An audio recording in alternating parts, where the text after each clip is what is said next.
ये बहुत ही अचानक हुआ है।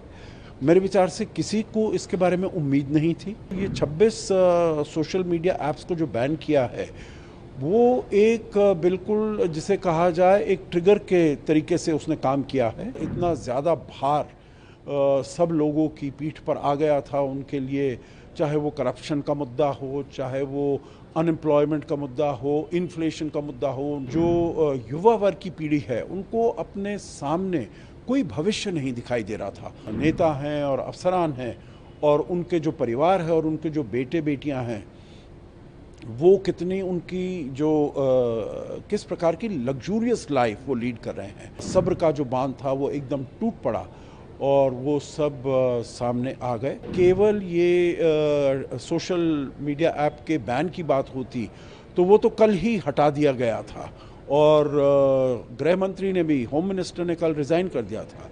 आज के दिन में इतना ज़्यादा बड़ा है जो आर्मी चीफ को ये कहने पर मजबूर होना पड़ा प्रधानमंत्री ओली को, केपी ओली को, जो आप इस्तीफ़ा दीजिए। भारत को सबसे पहले तो अपना जो बॉर्डर है उसको किसी प्रकार से सील करना पड़ेगा। हमारा फ्री बॉर्डर है, बिना पासपोर्ट वीज़ा के लोग आ जा सकते हैं वहाँ पर। वहाँ से ऐसे कोई तत्व नहीं आए भारत में जो कि भारत की शांति के लिए जो ख़तरा पैदा कर सकें। ये बहुत ही अचानक हुआ है। मेरे विचार से किसी को इसके बारे में उम्मीद नहीं थी और भारत को नहीं, नेपाल में भी किसी को इसके बारे में नहीं मालूम था। जो इतना ज़्यादा जो जेनजी है जो प्रोटेस्ट करने के लिए आ रहे हैं, अब प्रोटेस्ट तो होते रहते हैं और प्रोटेस्ट हमने देखा है जो चाहे नेपाल में हो या और देशों में हो, होते रहते हैं क्योंकि कुछ मुश्किलें होती हैं, कुछ दिक्कतें होती हैं। परंतु ऐसा प्रतीत होता है जो ये 26 सोशल मीडिया ऐप्स को जो बैन किया है, वो एक बिल्कुल जिसे कहा जाए एक ट्रिगर के तरीके से उसने काम किया है, जिसे कहा जाता है last straw on the camel's back. जो इतनी ज़्यादा मुश्किलें और इतना ज़्यादा भार सब लोगों की पीठ पर आ गया था उनके लिए, चाहे वो करप्शन का मुद्दा हो, चाहे वो अनएम्प्लॉयमेंट का मुद्दा हो, इन्फ्लेशन का मुद्दा हो। जो युवा वर्ग की पीढ़ी है, उनको अपने सामने कोई भविष्य नहीं दिखाई दे रहा था और वो देख रहे थे जो कितना करप्शन है, गवर्नमेंट में कितना करप्शन है और वहाँ पर जो गवर्नमेंट के जो नेता हैं और अफसरान हैं और उनके जो परिवार है और उनके जो बेटे बेटियां हैं, वो कितनी उनकी जो किस प्रकार की लग्जूरियस लाइफ वो लीड कर रहे हैं और जो कॉमन पीपल है उनके पास कुछ भी नहीं है।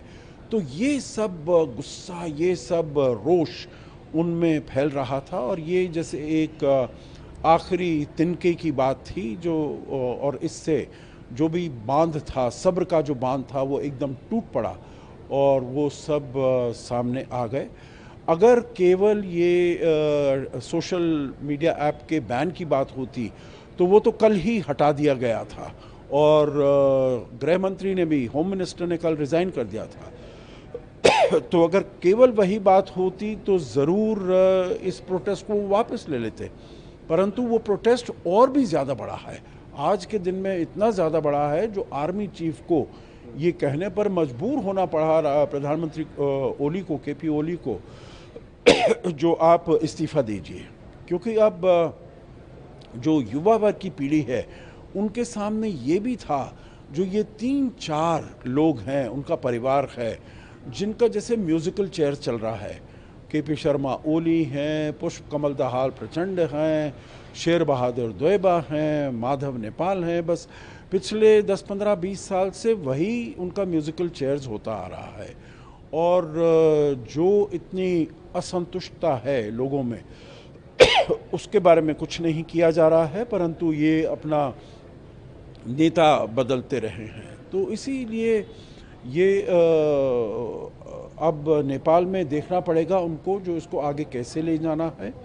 और हालांकि अब वो कह रहे हैं जो बहुत ही पॉलिटिसाइजेशन हो गया है स्टूडेंट कम्युनिटी का, परंतु उनको साथ मिलकर आना पड़ेगा जो कैसे वहाँ पर शांति स्थापित की जाए और फिर से समृद्धि की ओर उनकी जो आर्थिक व्यवस्था है, आर्थिक स्थिति है, उसको स्टेबिलिटी और पीस, ट्रैंक्विलिटी लाई जाए, स्थिरता लाई जाए और इकोनॉमी को हाथ में रखा जाए और समृद्धि की तरफ बढ़ा जाए।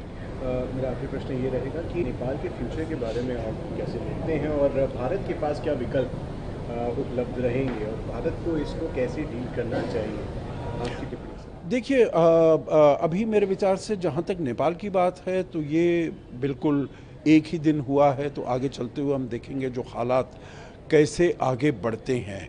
जहाँ तक और उसके ऊपर भारत को बहुत पैनी नज़र रखनी पड़ेगी।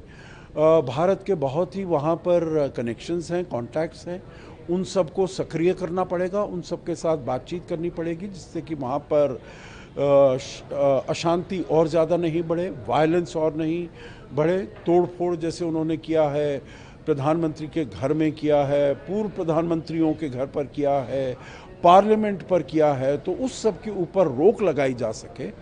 तो ये सब वहाँ पर उनको अपने आप ही जो उनकी लॉ एनफोर्समेंट अथॉरिटीज़ हैं, जो उनकी आर्मी है, क्योंकि आर्मी को भी बुला लिया गया है इसको स्थिरता लाने के लिए, शांति कायम करने के लिए, तो उन सबको देखना होगा। भारत को सबसे पहले तो अपना जो बॉर्डर है उसको किसी प्रकार से सील करना पड़ेगा। हमारा फ्री बॉर्डर है, बिना पासपोर्ट वीज़ा के लोग आ जा सकते हैं वहाँ पर, तो वहाँ से ऐसे कोई तत्व नहीं आए भारत में जो कि भारत की शांति के लिए जो ख़तरा पैदा कर सकें। और फिर भारत को अपना, हम शुरू से 2014 से कम नेबरहुड फर्स्ट पॉलिसी को हम आगे लेते आए हैं और मैं कहूँगा जो उसमें हमको बहुत सफलता भी मिली है, चाहे वो अपने हमारे संबंध हों श्रीलंका के साथ बेहतर करने के लिए 2022 में जैसे वहाँ पर इतना ज़्यादा मुश्किलात हुई, भारत ने कैसे उनकी सहायता की, करीब 4-4.5 बिलियन डॉलर का उनको आर्थिक मदद की जब उनके पास ना कोई एनर्जी थी, ना खाने को सामान था, ना उनके पास किसी प्रकार की दवाइयाँ थी, फर्टिलाइज़र थे, तो इन सब के लिए भारत ने उनकी सहायता की। ऐसे ही मालदीव्स में भी जो आए थे राष्ट्रपति मोहम्मद मोइज़ू, तो उसके इसी उस पर आए थे, कॉल पर, कैंपेन पर आए थे इंडिया आउट पर उनको भी हमने बातचीत करके अपने साथ अपने संबंधों को सुदृढ़ किया है। और वैसी ही बात अफ़गानिस्तान के साथ भी हम देख रहे हैं। तो मैं समझता हूँ जो भारत के और नेपाल के संबंध बहुत पुराने हैं, बहुत हिस्टोरिकल हैं, बहुत ही सांस्कृतिक सिविलाइजेशनल हैं, तो पीपल टू पीपल कनेक्ट हमारा बड़ा अच्छा है। तो जो वहाँ पर सरकार आती है उसको भी देखना होगा और उनके साथ बातचीत करनी होगी। जो भी वहाँ पर पॉलिटिकल फोर्सेस उभर कर आते हैं उनके साथ हमको कनेक्शन बना कर रखना होगा जिससे कि वहाँ पर स्टेबिलिटी रहे और शांति रहे, स्थिरता रहे और वो आगे समृद्धि के रास्ते पर वो चल सकें।